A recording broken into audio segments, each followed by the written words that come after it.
ஒரு அழகான காட்டுல 5 பேச்சுலர் பேர்ட்ஸ் இருந்தாங்க.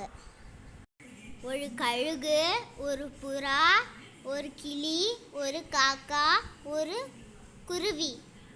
இவங்க 5 பேரும் சிங்கிள்ஸ். இவங்க எல்லாரும் தினம் தனித்தனியாக காட்டுக்கு போய் உணவு தேடி சாப்பிட்டுட்டு ஈவினிங் வந்துடுவாங்க. இவங்க ஒரே மரத்தில் தனித்தனியாக வீடு கட்டி வாழ்கிறாங்க. ஈவினிங்கில் இவங்க எல்லாரும் கழுகு வீட்டில் ஒன்று சேருவாங்க பாட்டு கேட்கறதுக்காக. ஈவினிங் எல்லாரும் பாட்டு முடிஞ்ச உடனே வீட்டுக்கு போய் தூங்கிட்டாங்க. மறுநாள் காலையில் விடியறதுக்கு முன்னாடி காக்கா குருவி கிட்ட கேட்டுச்சான், குருவி குருவி, நம்ம காட்டில் பழமரம் ஏதாவது இருக்கா பக்கத்தில்? கிட்ட இருந்த பழங்கள்லாம் காலியாயிடுச்சு, அதான் அவங்ககிட்ட கேட்குறேன். அப்படியா? வா, எனக்கு ஒரு மரம் தெரியும், நான் கூட்டிட்டு போறேன். அதுல நிறைய பழம் இருக்கும், பறிச்சிட்டு வந்துடலாம். பக்கத்தில் மரம் இருக்குன்னு சொன்னான். அவளை போய் நம்பி வந்தேன் பாரு. அவ்வளோ தூரம் போயிட்டு வந்தோம், ரெக்கையெல்லாம் வலிக்குது. காக்கா பழம்கிட்டே வந்துச்சு. கோச்சிக்காதப்பா, பழம் கிடைச்சதில்ல, சாப்பிட்டுட்டோம்ல, வீட்டுக்கும் நம்ம 2 ஆளுக்கு 1 எடுத்துக்கணும். பத்திரமா வீட்டுக்கு போயிடுவோம். சரி சரி, வாயை மூடிக்கிட்டு வா. கழுகு கூட கிளியும் புறாவும் பாட்டு கேட்டுட்டு இருந்தாங்க.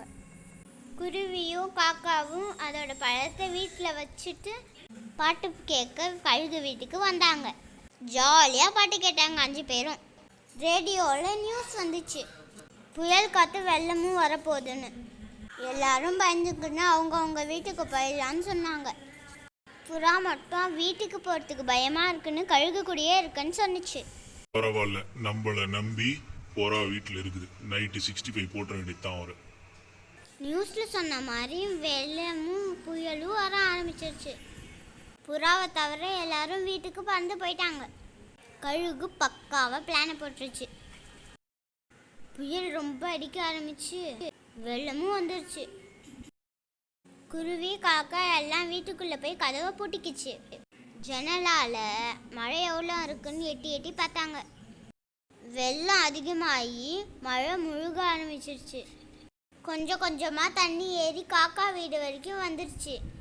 காக்கா பயந்து போய் குருவி வீட்டுக்கிட்ட போயிடுச்சு.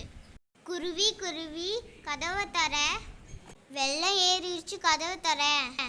குருவி வெளியே வரவும் வெள்ளம் அது வீட்டு வரைக்கும் ஏறிடுச்சு. 2 பேரும் சேர்ந்துக்கின்னு கழுகு வீட்டுக்கு போயிடலான்னு பிளான் பண்ணாங்க. குருவி கிளியையும் காக்காவையும் கூட்டுக்கிட்டு கழுகு வீட்டு கதவை போய் தட்டாங்க. புயல் அதிகமாயிடுச்சு. கழுகு கடைசி வரைக்கும் கதவை திறக்கவே இல்லை. ஜன்னலால் எட்டி பார்த்தா கழுகு பறாவை 65 பொண்ணு சாப்பிட்டுருக்கு. காக்கா பார்த்த உடனே பயந்துருச்சு. இனிமே இங்கே இருக்கக்கூடாது, தூரமாக போயிடலான்னு பிளான் பண்ணாங்க எல்லாரும். பொறா கறி தான்ப்பா, நாட் டேஸ்ட். மற்ற பறவைங்கள்லாம் தூரமாக போய் ஒரு கல் மேலே உட்காந்துக்கிட்டாங்க. மழைக்கு பயந்து வாழை இலையை வச்சு மூடிக்கிட்டாங்க தலையை. கழுகு சாப்பிட்டு முடிச்சுட்டு வந்து கதவை திறக்கிறதுக்குள்ள வெள்ளம் தலைக்கு ஏறி போயிடுச்சு. ஒன்றும் பண்ண தெரியாமல் வெள்ளத்தில் அடிச்சிட்டு போகுது கழுகு. காப்பாற்றுங்க காப்பாற்றுங்கன்னு குருவிங்களை கூப்பிட்டுச்சு. புறாவை கழுகு தான் சாப்பிட்டுச்சு தெரிஞ்சதுனால அமைதியாக இருந்தாங்க. கழுகு காப்பாற்றுங்க காப்பாற்றுங்கன்னு வெள்ளத்தில் போய் செத்துருச்சு. இவங்க 3 பேரும் வெள்ளம் நின்னோடனே வீட்டுக்கு போயிட்டாங்க.